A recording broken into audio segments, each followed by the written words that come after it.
ஒன்னா பிறக்கிறதே தவறு. என்ன பகல்ல போட்டு குத்துறாங்க, நைட்டுக்கு போட்டு குத்துறாங்க. யார பகல்ல யாரையும் போட்டு குத்துறாங்க?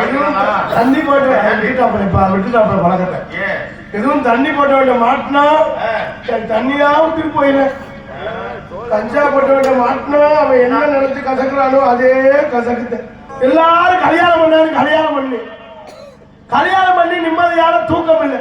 ஏன் ஈபில வேலாக்குற கல்யாணம் பண்ணி அப்புறம் என்ன நல்ல கவர்மெண்ட் சம்பளம் என்ன பிரச்சனை? ஈபில வேலாக்குற கல்யாணம் பண்ணா கவர்மெண்ட் சம்பளம் மாசம் மணியேற்றமார் சம்பளம்.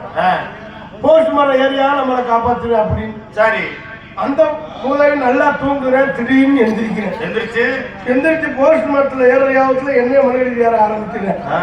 முன்னால ஒரு பீச பின்னால ஒரு பீச முன்னாலி மாத்தி போட்டுறேன்.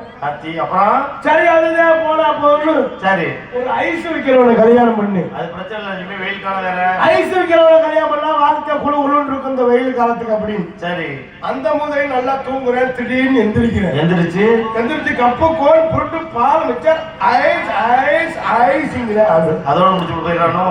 அந்த மைக்காட்டுக்காரன் கல்யாணம் பண்ணா ஒரு நிகழ்ச்சி போனா 1 லட்சம் 2 லட்சம் நல்ல காசு அவ்வளவுதான் கொடுக்குறாங்க. நல்லா ஏத்துவாரு, நல்லா திருவாருன்னு. எதை மைக்கேட்டத்தை 2 பேரும் கல்யாணம் பண்ணி முந்தான நாள் முதல் இரவு ரூமுக்கு போயிட்டோம். சரி, போனவனா பாரு இந்த ஆளுக்கு மைக்கில் பேசுற ஞாபகம் வந்து மைக்க போட்டு பேச ஆரம்பிச்சுட்டார். எப்படி? இன்று இரவு சரியாக 10 மணி அளவில் முதல் இரவு நடைபெற அனைவரும் திருவிழா வந்து கண்டுகளிக்கவும். கண்டுகளித்து பார்த்து செல்லுங்க. கோயில் கும்பாஜமலை கண்டுகளிக்க கூட்டம் கட்டிக்கிட்டு ஏறிட்டாங்க. 10 பேர் ஓட்ட கட்டிட்டா 15 பேர் கிடியா பிடிச்சிட்டா லைன்ல நிற்பாயில வரிசையா. ஆமா, 5 பேர் சண்டலை பேசிட்டா 2 பேரும் சேத்துல ஓட்டிட்டு இருக்க பாக்குறதுக்கு. நல்ல வேலை அந்த நேரம் கரண்ட் போச்சு. இல்லைன்னா என் ஜாக்கெட்டே கிழிச்சிருப்பாங்க. சரி, அதுதான் போனா போதும்னு. சரி, எத்தனை புருஷன் கட்டினாலும் சரிப்பட்டு வராதுன்னு ஒரு கொத்தனால பார்த்து கல்யாணம் பண்ணி. அது பிரச்சனை இல்ல. அந்தால பார்த்து கல்யாணம் பண்ண அந்தால இப்படியா வேலைக்கு போய் நம்மளை காப்பாத்து. ஆமா, அந்த முதலை நல்லா தூங்குறேன், திடீர்னு எந்திரிச்சு உடம்புல ஏதாவது ஓட்ட இருந்தா பழிச்சுன்னு அரைச்சிட்டு அவன் பாட்டுல படுத்துக்கிறேன். சரி, எத்தனை புருஷன் கட்டினா இது சரிப்பட்டு வராது.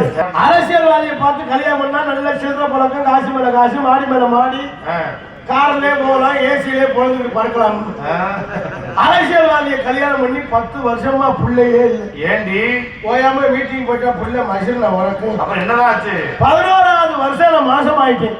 என்னங்க நீங்க அப்பா பொரிய அப்படின்னு போய் அரசியல்வாதிட்ட போய் சொன்னேன். என்னங்க நீங்க அப்பா பொரிய அப்படின்னு. அந்த ஆள் உடனே பேச ஆரம்பிச்சுட்டேன். என்ன சொன்னா? இது நான் செய்த சதி இல்லை, எதிர்கட்சிக்காரன் செய்த சதி. சரிதான். எதிர்கட்சிக்காரன்